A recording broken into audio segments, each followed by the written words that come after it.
Bismillahirrahmanirrahim. Alhamdulillahirabbil alamin. Nahmaduhu wa nasta'inuhu wa nastaghfiruh wa na'udzu billahi min shururi anfusina wa min sayyiati a'malina. May yahdihillahu fala mudhillalah wa may yudlil fala hadiyalah. Asyhadu an la ilaha illallah wahdahu la syarikalah wa asyhadu anna Muhammadan abduhu wa rasuluhu la nabiyya ba'dah. Allahumma fasalli wa sallim wa barik ala sayyidina wa habibina wa syafi'ina wa maulana Muhammadin wa ala alihi wa ashabihi wa man tabi'ahum bi ihsanin ila yaumiddin, amma ba'du. Allahumma 'allimna ma yanfa'una wanfa'na bima 'allamtana. Allahumma zidna ilman nafi'a wa amalan mutaqabbala. Allahumma inna nas'aluka ilman nafi'a wa rizqan thayyiba wa amalan mutaqabbala. Para hadirin yang dimuliakan Allah Subhanahu wa taala, alhamdulillah di pagi hari yang barokah ini Allah pertemukan kita dalam majlis ilmu ini. Mudah-mudahan majlis kita diberkahi dan diridhai Allah Subhanahu wa taala. Baik, para hadirin sekalian, kita akan lanjutkan kajian kita membahas tentang sirah Rasulullah sallallahu alaihi wasallam, sejarah kehidupan Rasulullah SAW. Tentu saja pembahasan yang ringkas, ya, pembahasan yang tidak terlalu mendetail, ya, setidaknya kita dapat memahami perjalanan kehidupan Rasulullah SAW secara utuh dari awal hingga akhir. Dan tentu yang paling penting adalah kita dapat mengambil pelajaran, ibrah, ya, dalam kehidupan kita, baik sebagai seorang muslim, ya, atau pribadi muslim, ya, sebagai orang tua, sebagai suami, sebagai pemimpin, sebagai pedagang, sebagai dai dan semacamnya. Baik, para hadirin sekalian, kemarin kita sudah membahas tentang sejarah singkat perjalanan Rasulullah SAW dari sejak dilahirkan sampai kemudian beliau menikah, sampai akhirnya beliau, ya, pada usia 40 tahun atau menjelang usia 40 tahun diberikan kesenangan atau senang untuk berkhalwat, sampai akhirnya beliau menerima wahyu pertama dari malaikat Jibril. Ya, jadi kesimpulannya di saat usia beliau 40 tahun beliau senang khalwat, ya, menyendiri di Gua Hira, ya, tentu saja merenungi tentang hakikat kehidupan, karena apa yang beliau saksikan di tengah masyarakat jahiliyah adalah berbagai macam kerusakan dan hal-hal yang secara fitrah tidak, ya, sesuai, ya. Sampai akhirnya kemudian Allah Subhanahu wa taala turunkan wahyu kepada Rasulullah sallallahu alaihi wasallam. Singkat cerita, kita lanjutkan pembahasan sampai di sini. Ya, Rasulullah sallam, ya, di Gua Hira, ya, didatangi oleh malaikat Jibril, lalu didekap, lalu diperintahkan untuk membaca Iqra. Maka Rasulullah mengatakan apa? Ma ana biqari, aku tidak dapat membaca. Iqra ma ana biqari, Iqra ma ana biqari, sampai kemudian apa? Ya, malaikat Jibril mengatakan atau membacakan 5 ayat pertama surat Al-Alaq. Iqra bismi rabbikal ladzi khalaq. Ya. Iqra bismi rabbikal ladzi khalaq.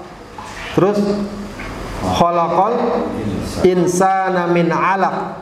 Iqra wa rabbukal akram alladzi 'allama bil qalam 'allamal insana ma lam ya'lam. Nah, itu 5 ayat pertama yang diturunkan kepada Rasulullah sallallahu alaihi wasallam. Ya. Rasulullah SAW selesai peristiwa itu pulang menemui istrinya Khadijah dalam keadaan gemetar, ya, masih diliputi oleh perasaan khawatir dan ketakutan. Ya, perasaan khawatir dan ketakutan. Khadijah ya tentu saja seorang wanita yang yang matang, seorang wanita yang sangat dewasa, ya bukan hanya sekedar dewasa tapi dia juga tentu saja mengenali Rasulullah Sallallahu Alaihi Wasallam. Maka mendengar apa yang disampaikan Rasulullah, apa yang dialami oleh Rasulullah Sallallahu Alaihi Wasallam, ya Khadijah tidak lantas kemudian ikutan juga, ya ikutan juga apa? Cemas, khawatir, tidak. Ya ini ya pentingnya ya pasangan, ya baik istri atau suami yang betul-betul memiliki apa istilahnya ya, kesadaran atau kedewasaan atau ketenangan, yang apabila misalnya suami sedang galau, suami sedang apa istilahnya resah, ya istri bukan malahnya kemudian menambah keresahan gitu ya, tapi berusaha menenangkan. Begitu juga kalau istri resah, suami usahakan tenang, ya. Suami usahakan untuk tenang atau memberikan ya ungkapan-ungkapan yang menenangkan. Nah, ketika Rasulullah menampakkan kegalauan, apa kata Khadijah kepada Rasulullah? Kalla ma yukhzikallahu abada. Ya. Kalla ma yukhzikallahu abada. Sekali-kali tidak, Allah tidak akan ya menghinakanmu selamanya. Innaka latasilur rahim. Apa yang membuat Khadijah sampai berani mengatakan demikian? Ya. Khadijah mengatakan apa? Kamu tuh orangnya adalah orang yang suka bersilaturahim. Wa tahmilul kalla. Orang yang suka ya menanggung atau membantulah ya orang-orang yang kesulitan. Wa taksibul ma'dum. Ya juga apa istilahnya, suka membantu juga, ya suka membela orang-orang yang tidak punya. Wa tuqrid dhaif, ya suka memuliakan tamu. Wa tu'inu ala nawaibil haq, suka membantu berpartisipasi pada jalan-jalan kebaikan. Ya, jadi yang menjadi andalan Khadijah untuk menenangkan Rasulullah adalah apa? Perilaku Rasulullah sehari-hari. Ya, ibarat kata ya apa namanya?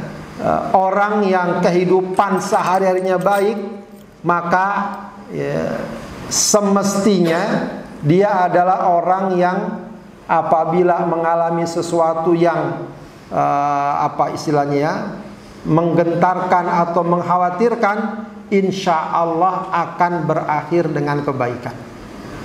Ya, maka ini satu perkara penting ya, bahwa penilaian seseorang biasanya yang paling pertama adalah soal akhlaknya, soal perilakunya. Nanti pun akan kita dapati ya satu fakta yang menguatkan hal ini. Intinya adalah Khadijah menenangkan Rasulullah SAW, ya kemudian apa namanya? Khadijah juga tentu saja masih juga sebenarnya belum tahu apa dibalik semua ini, ya. Tapi dia punya keyakinan tadi, kalla ma yukhzikallahu abada, innaka latasilur rahim, apa namanya, wa tahmilul kalla wa taksibul ma'dum, ya wa tuqrid dhaif wa tu'inu ala nawaibil haq. Ya, itu satu keyakinan dia. Nah, tentu saja untuk menguatkan itu dia datang kepada anak pamannya, kepada sepupunya, namanya siapa? Waraqah bin Naufal. Ya, dibawalah Rasulullah SAW ke sana. Lalu Rasulullah ceritakan apa yang terjadi. Ya, Waraqah bin Naufal ini adalah orang yang kemudian orang Nasrani yang membaca ya Alkitab, dan tentu saja umumnya siapa yang membaca Alkitab akan mengetahui tentang berita akhir zaman, yaitu tentang kedatangan Nabi terakhir lengkap dengan peristiwa-peristiwa dan ciri-ciri yang terjadi. Maka ketika Waraqah bin Naufal mendengarkan apa yang dialami oleh Rasulullah SAW, apa yang dikatakan? Ya, yang datang kepadamu itu dialah yang datang kepada Nabi Musa. Ya. Artinya Waraqah sudah menangkap bahwa apa yang dialami oleh Rasulullah bukan perkara biasa. Ya, ini pertanda kenabian. Ya, sampai dia mengatakan, duhai seandainya, ya, aku nanti masih bisa hidup saat kamu diusir oleh kaummu, aku akan ikut bersama kamu, aku akan berada di pihakmu. Ya. Rasulullah satu nanya, memangnya nanti mereka sampai mengusir saya? Nggak percaya dia, karena sesuatu yang di luar perkiraan. Ya, kata Rasulullah, kata Waraqah tadi, tidak ada orang yang membawa ajaran seperti yang kamu bawa nanti, atau seperti yang dibawa oleh para nabi itu, kecuali dia akan mendapatkan permusuhan. Dan kemudian Waraqah bin Naufal memang akhirnya tidak menemui saat di mana Rasulullah menyampaikan dakwahnya, karena dia sudah keburu meninggal. Ya, setelah itu keburu meninggal. Baik, sudah sampai di situ, ya, peristiwanya, ya. Maka kemudian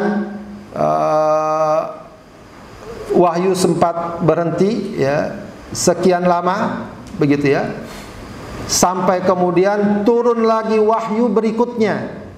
Kalau tadi wahyu itu sekedar untuk menurunkan wahyu pertama, menjelaskan Iqra bismi rabbikal ladzi khalaq, maka turun wahyu berikutnya yang dikatakan mengandung perintah untuk menyampaikan ajaran Allah Subhanahu wa ta'ala, yaitu wahyu yang terdapat dalam surat Al-Muddatsir. Apa ayatnya? Ya ayyuhal muddatsir qum fa'andzir. Qum fa'andzir. Wahai orang yang berselimut, qum fa'andzir. Ya, karena Rasulullah SAW dikatakan muddatsir itu selimut, sama muzammil, al-muzammil. Rasulullah mengatakan kepada istrinya ketika khawatir gemetar itu, mengatakan apa? Zammiluni, selimuti aku. Jadi ada rasa gemetar, mungkin kalau bahasa kita panas, dingin, dan seterusnya. Maka Allah Subhanahu wa ta'ala turunkan ayat sesuai dengan peristiwa yang terjadi pada Rasulullah, ya. Maka kemudian Allah turunkan, ya ayyuhal muddatsir qum fa'andzir. Wahai orang yang berselimut, bangkitlah, berikanlah peringatan. Maka ini dipahami sebagai sebuah perintah untuk menyampaikan wahyu Allah, menyampaikan ajaran Allah Subhanahu wa ta'ala. Maka dengan demikian dimulailah apa yang dikatakan sebagai apa? Fase dakwah Rasulullah SAW. Ya, dari mulai turunnya wahyu pertama, ya, pengangkatan beliau sebagai seorang rasul, sampai kemudian datanglah perintah untuk menyampaikan dakwah. Maka sejak saat itu, ya, di usia Rasulullah 40 tahun sampai Rasulullah tutup usia di usia 63 tahun. Berarti berapa tahun Rasulullah berdakwah? 23 tahun. Ya, sejak itu sampai 23 tahun berikutnya Rasulullah tanpa henti berdakwah dengan segala macam tantangannya, problematikanya, ya, ancaman-ancamannya, suka dukanya, dan lain sebagainya. Baik, para sekalian, para ulama menyebutkan bahwa dakwah Rasulullah terbagi menjadi dua bagian. Pertama disebut dengan istilah apa? Dakwah Makkiyah, yang kedua dakwah Madaniyah, atau dakwah sebelum hijrah dengan dakwah sesudah hijrah. Ya. Dakwah Makkiyah berlangsung selama berapa tahun? 13 tahun. Dakwah Madaniyah, ya, itu berlangsung selama 10 tahun. Baik, dakwah Makkiyah pun nanti terbagi dua lagi. Terbagi dua. Dakwah di Mekah terbagi dua. Ya. Dakwah apa istilahnya? Apa istilahnya? Dakwah sirriyah dan dakwah jahriyah.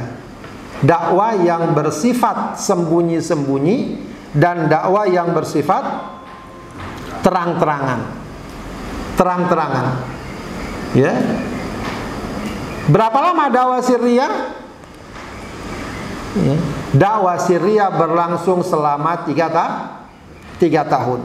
Sedangkan dakwah jahriyah berlangsung selama 10 tahun. 3 tahun dan 10 tahun. Adapun dakwah di Mekah, apa yang menjadi karakter dakwah di Mekah dengan dakwah di Madinah?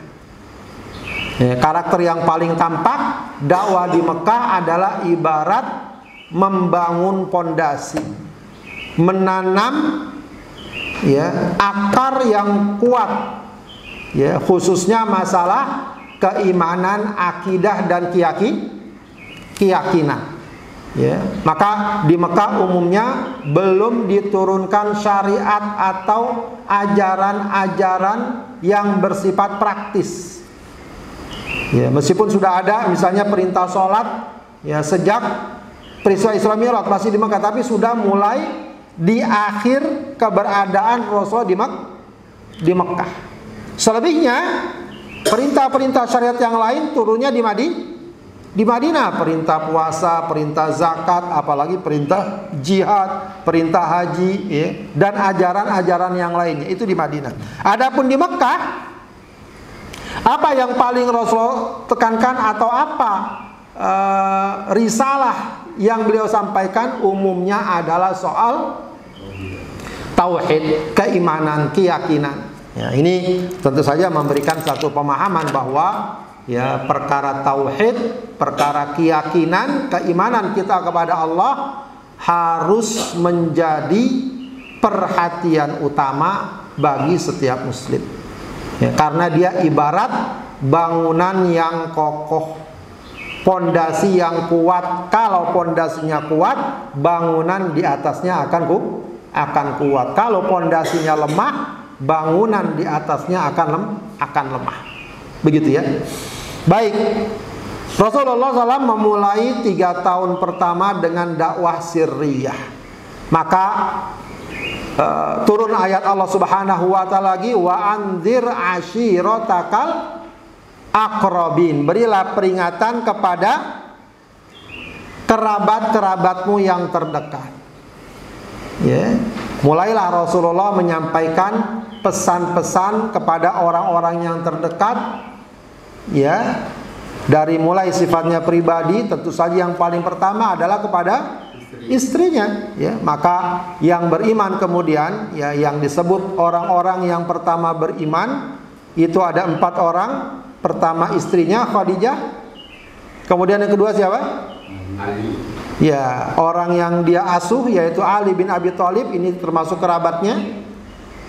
Kemudian siapa lagi? Budaknya. Siapa budaknya? Budaknya siapa? Hah? Enggak tahu nih. Siapa budak yang masuk Islam pertama? Zaid bin Harithah. Dan kemudian temannya siapa? Sahabat Rasulullah siapa yang masuk Islam pertama? Abu Bakar As-Siddiq radhiyallahu an. Abu Bakar As-Siddiq radhiyallahu an juga sebenarnya termasuk dikatakan para ulama yang pertama-tama masuk Islam juga adalah siapa?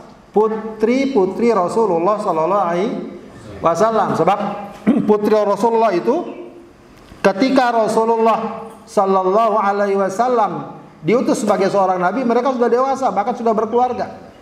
Ada yang sudah berkeluarga. Kalau tidak semuanya sudah berkeluarga. Sudah berkeluarga. Ada yang belum Ummu Kulthum. Kemarin kita katakan siapa? Putri Rasulullah siapa aja? Masih ingat?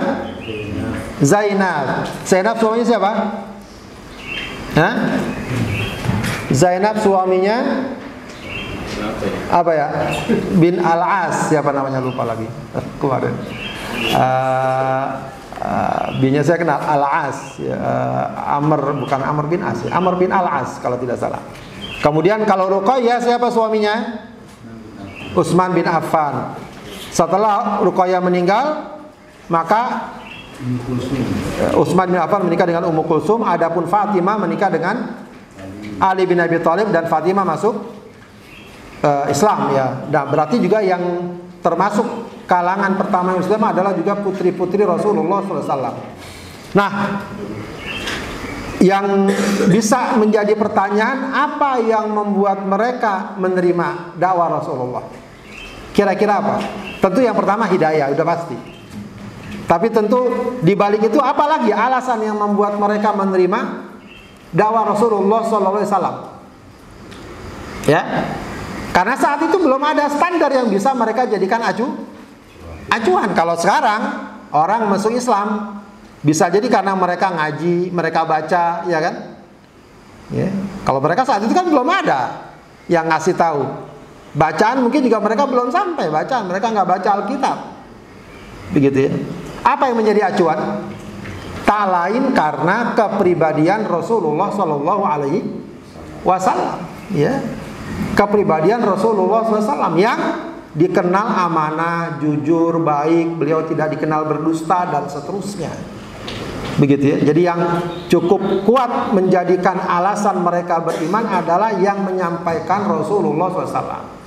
Maka dikatakan oleh para ulama, sebuah berita itu dapat diterima ada 3 sebab ya, atau bahkan dikatakan sebagai perkara ilmiah. Kadang orang berbicara, oh ini nggak ilmiah. Baik, sesuatu dikatakan ilmiah itu apa?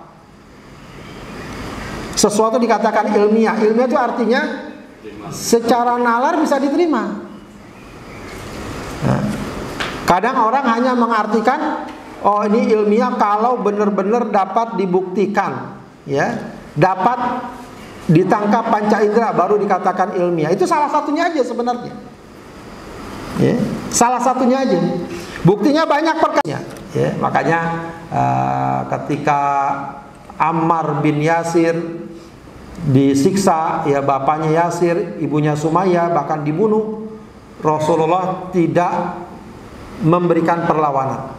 Cukup memerintahkan Ammar, sabron ya ala Yasir, fa inna mau'idakumul jannah. Begitu ya. Bilal disiksa, ya, tidak Rasulullah bangkit untuk melawan, ya. Justru Abu Bakar As-Siddiq yang memerdekakan Bilal, kemudian dia jadi merdeka.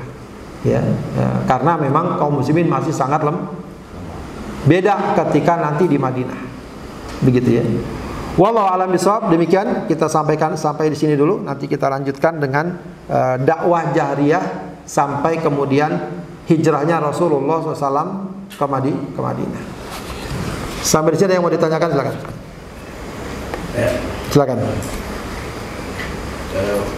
Waktu Nabi Muhammad SAW mendapatkan wahyu dari malaikat dan dari malaikat Jibril waktu kedua, apa dia menampakkan Jibril dialog langsung dengan suaranya atau hanya suaranya? Dan Nabi itu hafalannya begitu kuat ya, ketika sudah tiba itu lengkap apa per kalimat tiap harinya, apa langsung satu surat? Baik, terkait dengan bagaimana malaikat Jibril menyampaikan wahyu, memang ada beberapa penjelasan para ulama bagaimana wahyu itu turun. Macam-macam. Ada, sebagaimana dikatakan oleh Aisyah, sebenarnya wahyu sudah sempat turun kepada Rasul sebelum di Gua Hira, yaitu dalam bentuk mimpi. Maka dikatakan wahyu yang pertama turun adalah dalam bentuk mimpi.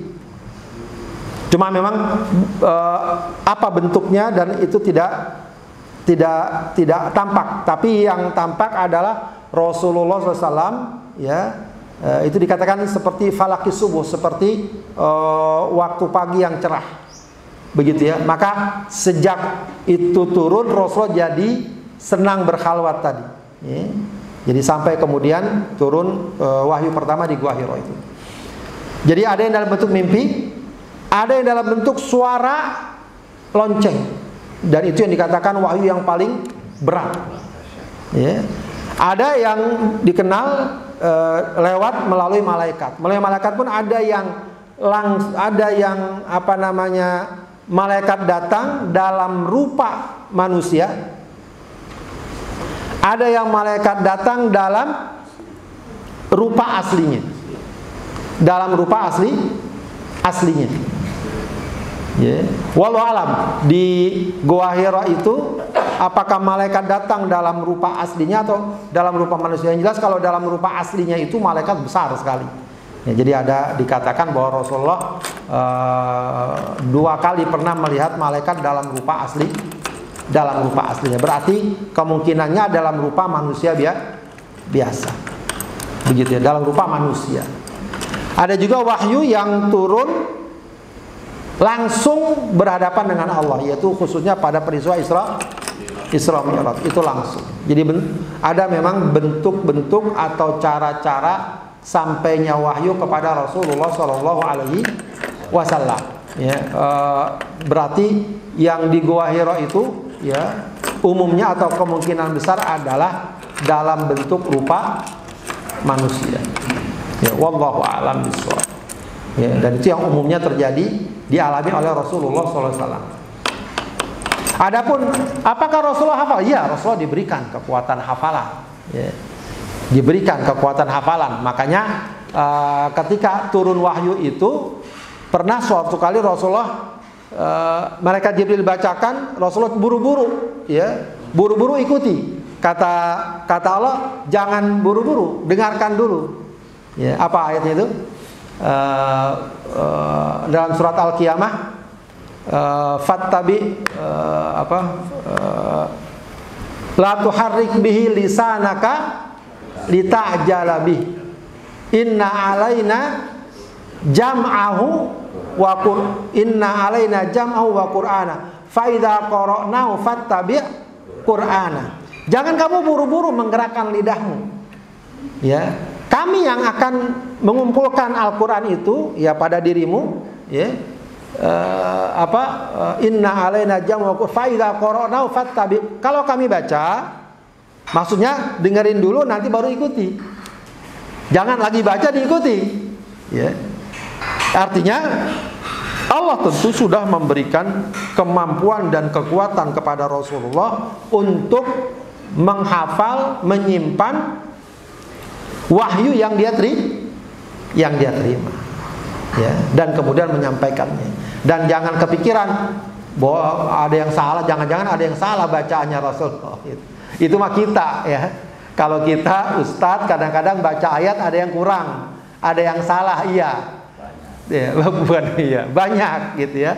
Tapi kalau Rasul jangan kemudian dipikirkan Rasulullah salah nih ayatnya, harusnya begini, tidak, ya. Maka dikatakan Rasulullah itu ma'sum. Khususnya ma'sum itu dikatakan para ulama ma'sum dalam menyampaikan risalahnya. Jadi nggak ada istilahnya Rasulullah salah menyampaikan risalah, nggak ada. Oh, ternyata Rasulullah keliru, itu nggak bisa. Ya, Rasulullah ma'sum dalam hal menyampaikan risalah, tidak ada kekeliruan, nggak ada lupa, nggak ada ini, nggak ada ini. Wallahu a'lam. Ada yang mau tanyakan? Silakan. Peristiwa hijrahnya ke Habasah sampai 2 kali itu apakah masih di fase untuk hijrah? Enggak, itu hijrahnya ke Habasyah nanti akan kita bahas. Itu setelah fase jahriyah. Ya, itu pun karena, ya, tentu saja sebagai antisipasi atau, ya, respon atas perlakuan kaum kafir Quraisy yang sangat kejam kepada kaum muslimin. Maka salah satu solusi yang ditawarkan, ya, yang dilakukan adalah, ya, mencoba mencari tempat lain yang aman, ya, yang aman. Meskipun memang aman, akhirnya dapat keamanan, dilindungi oleh Raja Najasyi, tapi tetap Islam tidak berkembang di sana. Ya, Islam tidak berkembang karena, ya, bisa jadi karena memang belum masyarakatnya belum menerima. Meskipun Raja Najasyi dikabarkan masuk Islam. Saat itu Madinah belum terbayang, ya. Begitulah, ya. Ternyata malah yang jauh yang jadi pilihan. Kenapa nggak kepikiran ke Madinah? Ya begitu dakwah. Dakwah kadang-kadang, ya kalau orang yang sering berdakwah itu biasa akan mendapatkan satu kenyataan. Seringkali satu hal yang tidak diduga malah dia yang lebih merespon. Satu hal yang dicari-cari dan diharapkan, ya, yang diperkirakan berpotensi malah tidak berpotensi, gitu. Atau malah tidak merespon positif dakwah. Ya, jadi yang penting orang berusaha saja. Nanti Allah yang kasih jalan. Allah yang kasih jalan. Ya, Allah yang kasih jalan. Ya, saya pernah ingat sekali dulu waktu kuliah. Ya, kita teman-teman lagi senang-senang berdakwah gitu ya. Sama teman-teman diajak, yuk ngaji apa begitu ya. Ada seorang teman ya, bukan di tempat saya di Lipia, teman di IAIN waktu itu. Kita kan juga ngumpulnya dengan sebagian anak IAIN, UIN sekarang lah. Ada seorang teman di kelasnya yang dideketin, ya biar dia dekat, biar kemudian sampai kita datang ke rumahnya, ngaji di rumahnya. Ya namanya orang ya, ada yang respon, ada yang tidak. Ya dianya santai saja teman. Justru yang tertarik siapa? Bapaknya.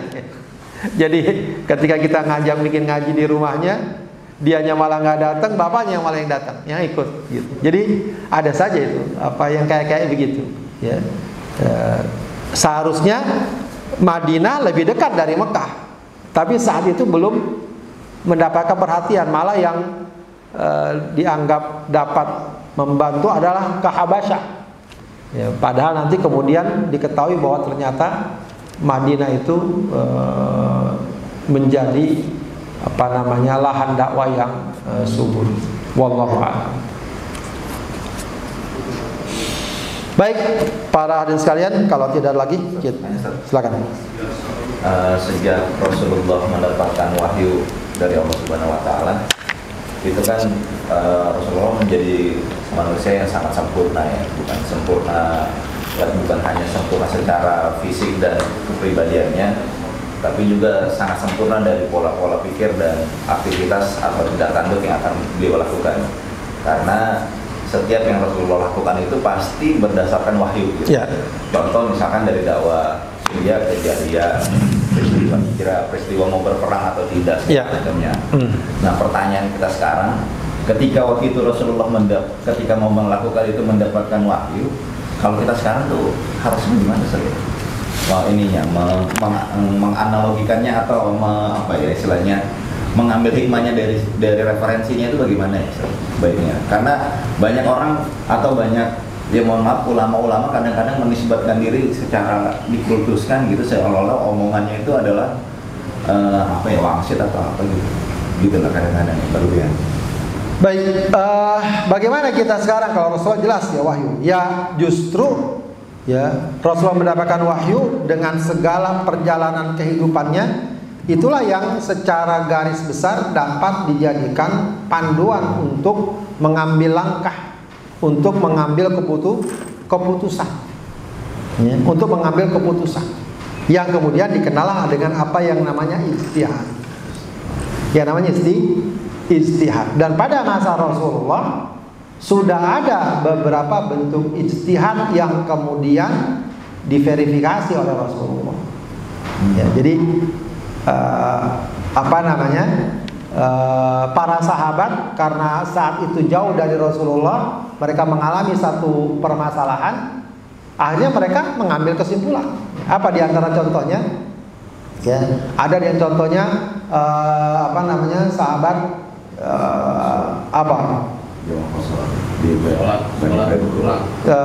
jamak kosor di Quraidah, itu bukan jamak kosor, itu soal, ya itu bisa juga termasuk ijtihad juga. Ya, Quraidah ya, Bani Quraidah. Tapi itu kan ada sabda Rasulullah kan, cuma ya bisa jadi itu termasuk perspektif atau pandangan. Di antaranya sholat ketika tayamum tidak ada air. Jadi kan sahabat di tengah perjalanan tayamum, nggak ada air kan, tayamum, lalu mereka sholat. Selesai sholat, mereka dapat air. Waktu sholat masih ada. Maka para sahabat bingung nih. Ya, tadi kita tayamum, nggak ada air. Sekarang kok ada air? Tapi mereka udah sholat. Ya. Maka akhirnya apa? Ada dua orang. Yang satu tidak sholat dengan pemahaman apa? Kan tadi udah sholat. Kenapa sholat lagi? Yang satu sholat lagi dengan pemahaman tadi kan kita sholat tayamum. Tayamumnya karena nggak ada air, sekarang udah ada air, maka sholat yang tadi tidak diangkat karena udah ada air sekarang. Maka dia wudhu, dia sholat lagi. Maka datang sama Rasulullah nanya ya, kepada yang sholat lagi ya, kepada yang tidak sholat Rasulullah bilang apa? Asobetas sunnah. Ya, perbuatanmu udah cocok dengan sunnah. Kepada yang sholat lagi Rasulullah bilang apa? Laka ajron, kamu dapat 2 pahala. Ya, kamu dapat 2 pahala. Yang benar yang mana berarti? Dua-duanya. Tapi yang lebih benar yang mana? Yang pertama asobtas sunnah, kan bilang kamu benar udah. Kamu ini puas-puas gitu yang tadi. Ya, itu bab lain. Nah, yang kedua memang hati-hati. Tapi sesuai sunnahnya adalah nggak perlu sholat lagi, begitu ya. Nggak perlu sholat lagi. Berarti yang dapat tuh, kenapa dibilang 2 pahala? Karena sholat dia yang 2 kali itu juga nggak sia-sia. Ya, karena orang dalam kondisi tertentu bisa aja sholat 2 kali. Tapi yang keduanya dianggap sebagai sunnah. Itu berarti ada ijtihad. Ya, baru nanya. Ada juga para sahabat yang baca ruqyah, yang meruqyah seorang kepala suku sembuh, lalu dapat apa dia? Dapat kambing. Dapat hadiah kambing. Ya. Nah, hadiah kambing udah mereka terima, tapi kita nggak akan apa-apain dulu kambing sebelum kita sampaikan kepada Rasulullah. Ya, artinya Rasulullah berikan. Artinya ijtihad itu udah ada. Apalagi di zaman para sahabat setelah Rasulullah wafat dan seterusnya. Dan itu memang sudah diberikan isyarat, kata Rasulullah, kata dalam Al-Quran juga sudah ada ya. Fas'alu ahla dzikri in kuntum la ta'lamun. Tanyalah kepada ahlu dzikri in kuntum la ta'lamun. Tinggal yang paling penting sekarang ya. Pertama, ijtihad itu tentu berkaitan dengan perkara-perkara yang tidak qat'i. Ya, kalau perkara yang sudah jelas kedudukannya ya nggak perlu ada ijtihad, begitu ya. Yang tidak qat'i, yang memang masih mungkin menimbulkan pemahaman, ya, atau masih bisa dipahami atau dikaji ketetapan hukumnya. Nah, yang penting ada 2 perkara dalam ijtihad. Pertama adalah otoritas. Ini yang penting, otoritas. Otoritas itu apa? Orang yang punya legalitas untuk menetapkan itu. Sama kayak sekarang orang berbicara tentang kedokteran. Yang punya otoritas siapa? Ya dokter, kalangan medis. Berbicara tentang teknik ya kalangan teknik. Nah, itu otoritas. Ya, maka ada otoritas di sini namanya otoritas para ulama. Ya, para ulama. Setelah otoritas, yang kedua yang penting juga metodologi. Metodologi udah dibangun oleh para ulama sejak dulu hingga sekarang. Metodologi. Misalnya metodologi apa? Al-Quran dan Sunnah adalah sumber utama. Itu metodologi. Walaupun orang dibilang ulama tapi mengabaikan Al-Quran dan Sunnah ya nggak bisa. Nanti kemudian ada ketentuan-ketentuannya secara urut, ya itu yang kemudian disebutkan nanti syarat-syarat ijtihad.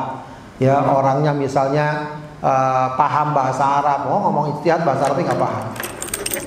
Atau dia paham ayat-ayat Al-Quran, khususnya ayat-ayat tentang hukum dan seterusnya.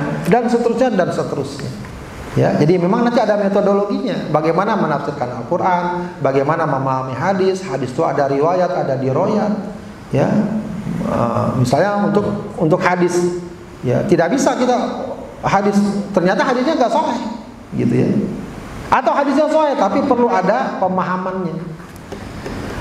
Ya memang itu pun tidak menafikan kalau nanti ada kekeliruan, ada khilaf dan seterusnya. Tapi sepanjang dilakukan dengan amanah, kejujuran dan metodologi ilmiah dan dia punya otoritas, itu berlaku. Ya.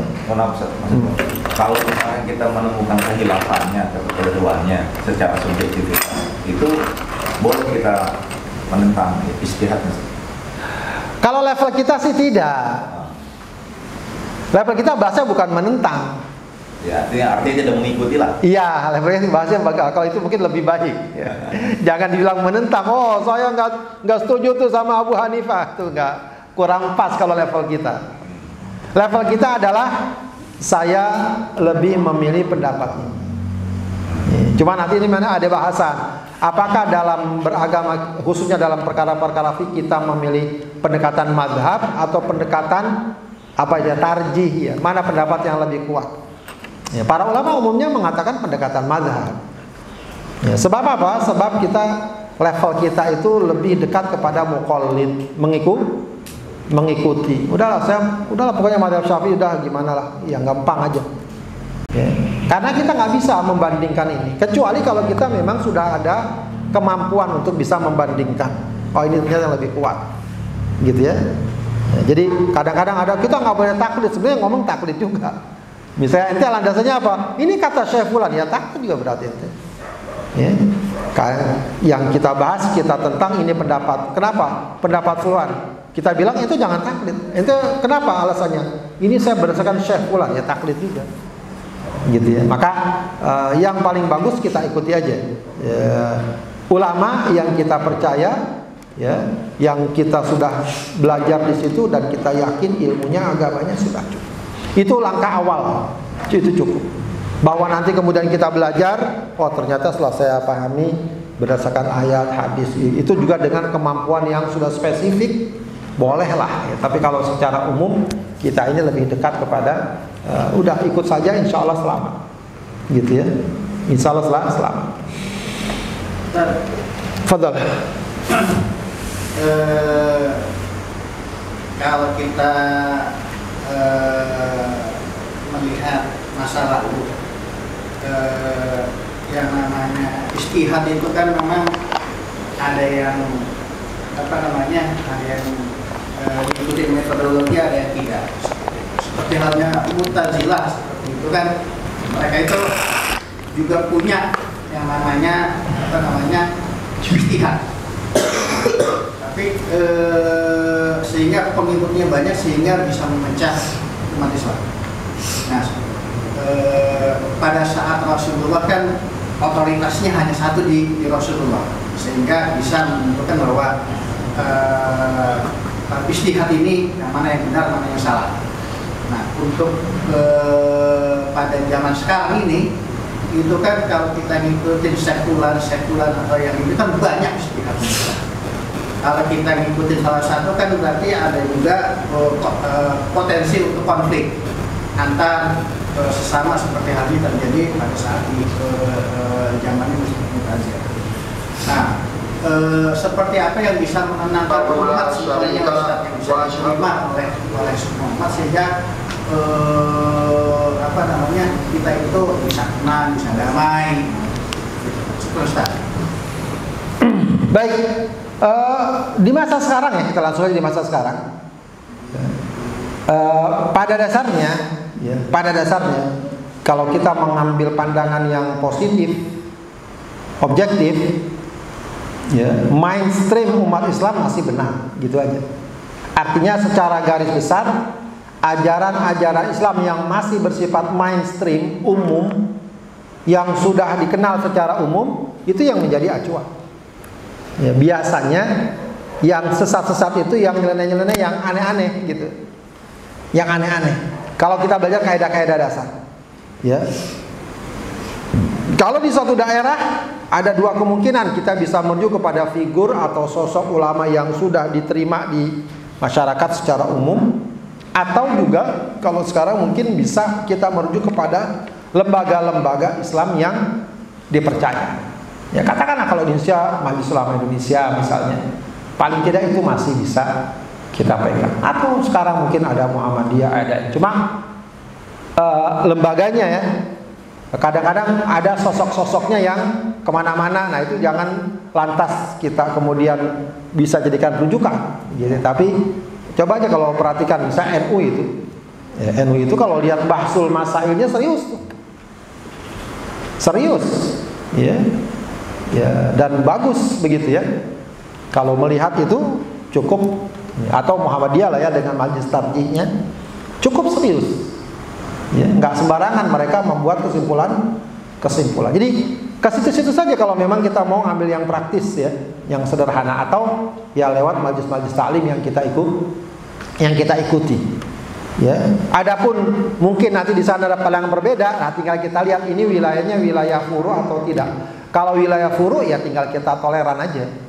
Tapi kalau udah wilayah pokok, oke, kita ambil sikap untuk menetapkan wilayah pokok atau tidak. Itu kita lagi merujuk lagi tadi, merujuk pandangan-pandangan yang mainstream tadi. Yang paling gampang Majelis Ulama lah. Ya, katakan Majelis Ulama menetapkan ini aliran sesat, oke, kita ambil jarak. Kalau tidak, ya tidak. Ya udah, jadi kita nggak terlalu dibuat riuh. Ya, secara umum kalau boleh kita katakan apa istilahnya?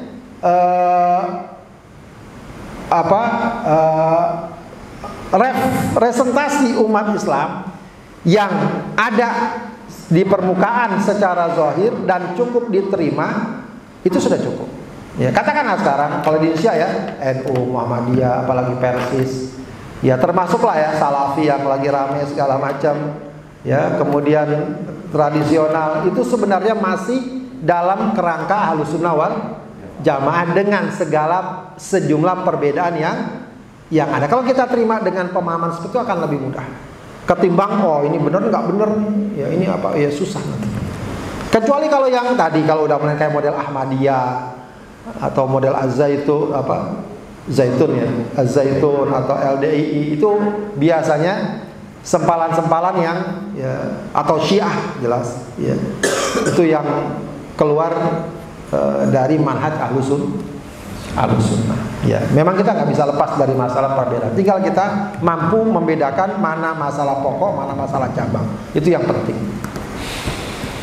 Baik, para sekalian, sudah cukup siang, kita cukupkan dengan mohon pada Allah. Astaghfirullahaladzim, astaghfirullahaladzim, astaghfirullahaladzim. Hamdan yuwafi ni'amahu wa yukafi'u mazidah. Ya Rabbana wa ilahana lakal hamdu wa lakal syukru kama yanbaghi li jalali wajhika wa 'azimi sultanik. Allahumma shalli ala sayyidina Muhammad wa ala sayyidina Muhammad. Allahumma a'inna ala dzikrika wa syukrika wa husni ibadatik. Allahumma inna nas'aluka ilman nafi'a wa rizqan thayyiba wa amalan mutaqabbala. Rabbana ighfir lana wa liwalidina warhamhuma kama rabbayana shighara.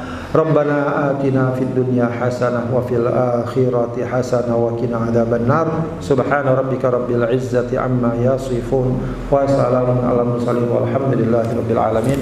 Subhanakallahumma wa bihamdika asyhadu an la ilaha illa anta astaghfiruka wa atubu ilaik. Assalamualaikum.